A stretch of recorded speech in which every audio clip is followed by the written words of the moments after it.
아멘. 오늘 새벽에 주시는 하나님의 말씀은 이사야 52장 13절에서 53장 12절의 말씀입니다.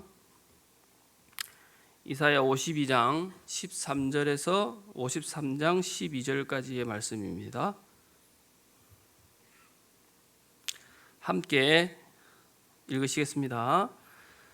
보라, 내 종이 형통하리니 받들어 높이 들려서 지극히 존귀하게 되리라.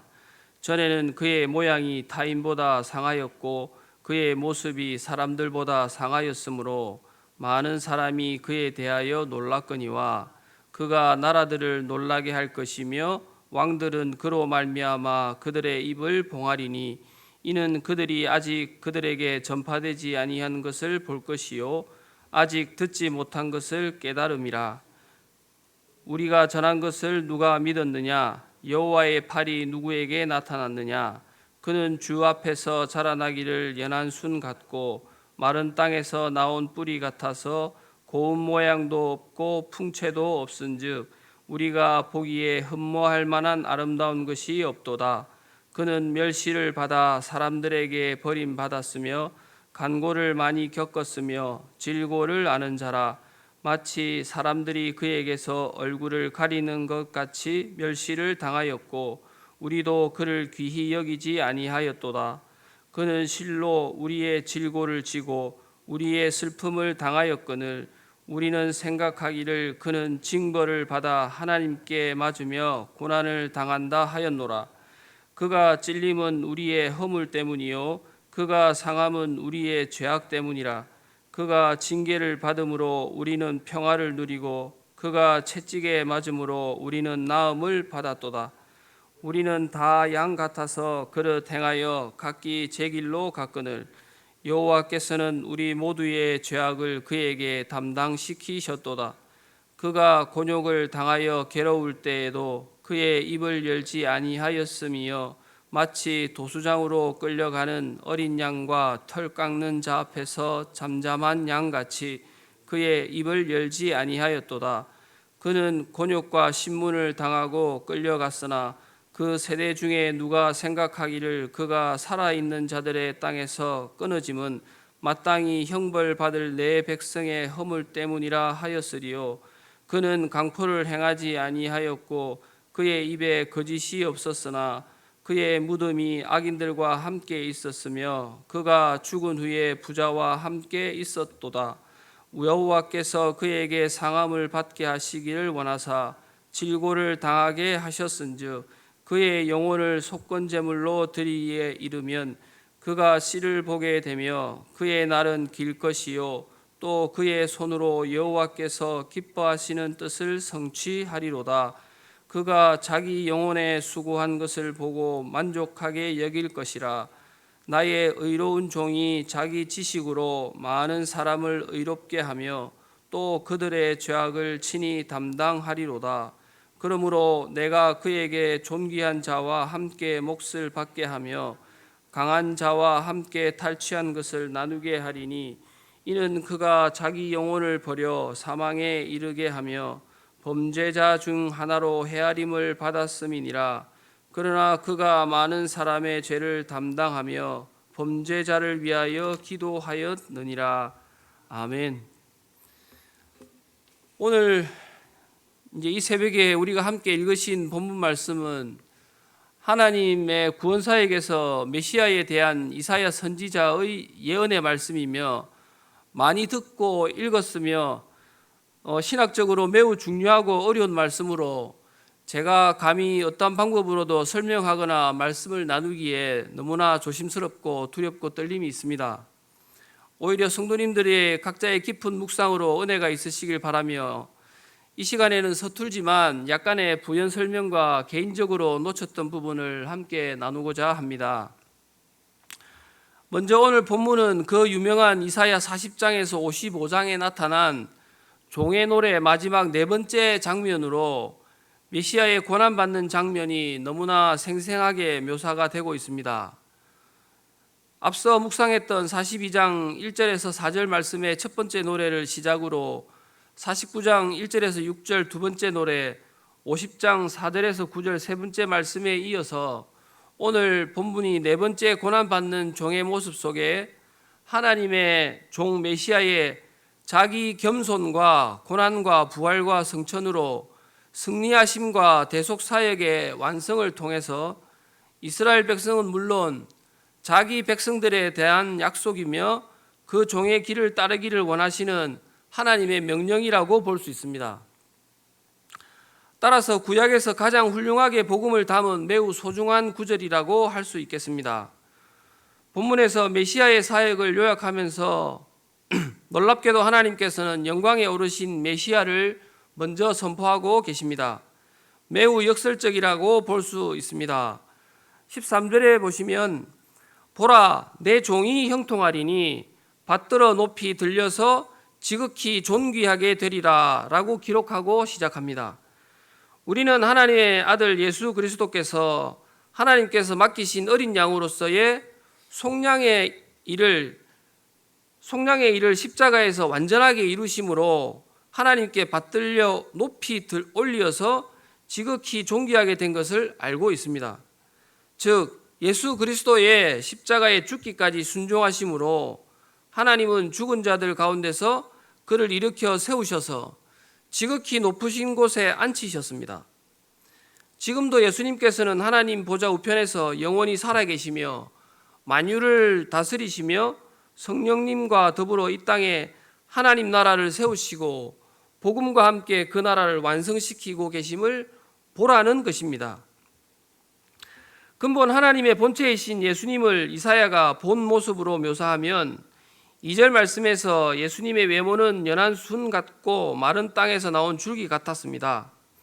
만왕의 왕 하나님께서 천군 천사의 호위 아래 백마를 타고 불로써 오시지 않으시고 어린 아기의 모습으로 연한 순과 같이 오셨습니다. 예수님은 마른 땅에서 자라는 줄기처럼 자라셨습니다. 마른 땅에서 나온 줄기는 수분과 영양분을 충분히 공급받지 못해 비틀어져 있습니다. 볼품없고 초라하죠. 또한 가난하여 예수님도 잘 못 드셨다고 어느 목사님이 설교 중에 말씀하시는 것도 들었습니다.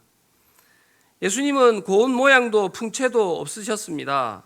인간적인 모습은 매우 약골처럼 보이지 않았나 생각이 됩니다. 예수님이 이렇게 오신 이유는 가난하고 연약한 자들의 친구가 되시기 위해서입니다. 인간의 아픔과 연약함을 체험하시기 위해서인 것이죠. 3절 말씀에는 예수님을 멸시하고 심지어 버림을 받는 모습입니다. 공생의 사역을 하시면서 많은 사람들의 배고픔을 해결하시고 병을 고치시고 가난한 자들을 위해 헌신하였지만 이제 그들은 로마의 억압에서 정치적 해방을 이루지 못하자 예수님의 멸시와 고난은 십자가를 앞두고 더욱 심해져만 갔습니다.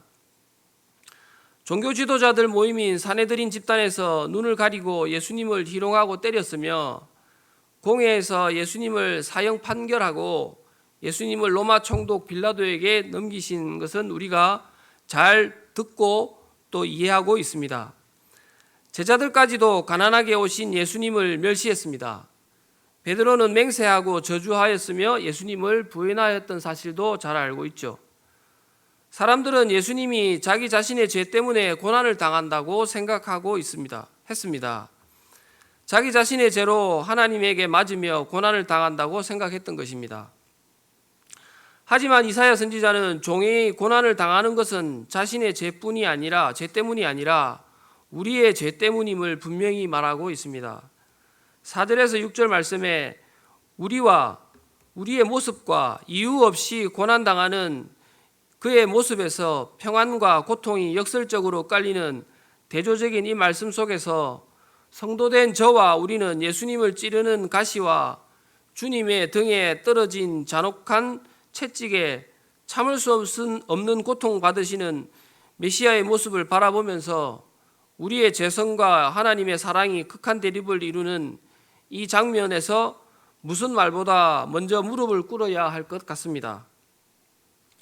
이어지는 말씀에서도 곤욕을 당하시면서도 입을 열지 않으시고 도수장으로 끌려가는 순결한 어린 양처럼 경건한 침묵으로 묵묵히 순종하시는 종 되신 메시아의 모습에서 사랑의 감격을 동시에 발견해 보시기를 소망합니다. 이제 이사야는 하나님께서 메시아의 존귀하신 회복과 구원 사역의 성취에 그리스도의 속죄 제물 되심과 더 나아가 하나님의 권위에 대한 침해에 따른 그리스도의 속건 제물 되심으로 두 가지 역할을 다 감당하게 하십니다. 완전한 구원 사역을 성취하십니다. 악인들과 함께 무덤에 들어간 반전을 통해서 하나님은 자신의 종을 더욱 존귀하게 하시는 모습도 강조되고 있습니다. 즉 하나님은 종의 모든 고난을 다 알고 계시며 여호와 하나님을 향한 헌신을 기억하시고 그를 형통하게 하시고 가장 존귀하게 영화로운 자로 인정하고 대우하고 계십니다. 이사야 선지자는 오늘 우리에게도 종의 길을 따르라고 말합니다. 예수님께서 하나님의 기뻐하시는 종의 길을 완벽하게 걸으셨듯이 그 종의 길을 따르기를 원하고 계십니다. 그런 하나님의 명령을 이루는 저와 흥덕향상교회 모든 지체들 되기를 주의 이름으로 소망합니다. 함께 기도하시겠습니다. 우리에게 대속의 은혜를 베풀어 주시는 사랑의 하나님 감사와 찬송을 드립니다. 영원한 죄와 죽음에서 구원을 얻을 수 없는 인생을 긍휼히 여기시며 그 사랑하시는 백성을 형통하고 존귀하게 하시기 위하여 완벽한 종의 길을 걷게 하신 예수 그리스도를 보내주시고 믿으며 그 길을 따르게 하심에 우리의 무릎을 꿇게 하옵소서. 순종하며 경건한 침묵으로 하나님의 대속 사역을 완성하신 그리스도의 순환의 결과를 날마다 묵상하며 예수 그리스도의 우리 주 되심을 날마다 고백하며 증거하는 삶이 되기를 간절히 소망합니다. 지금 초등부의 여름 성경 캠프 가운데 하나님 함께 하시고 수고하며 헌신하는 전도사님과 교사들에게 영과 육의 강건함과 감사를 통해 다음 세대 우리 자녀들이 구원받는 자녀들이 되기를 간절히 기도합니다.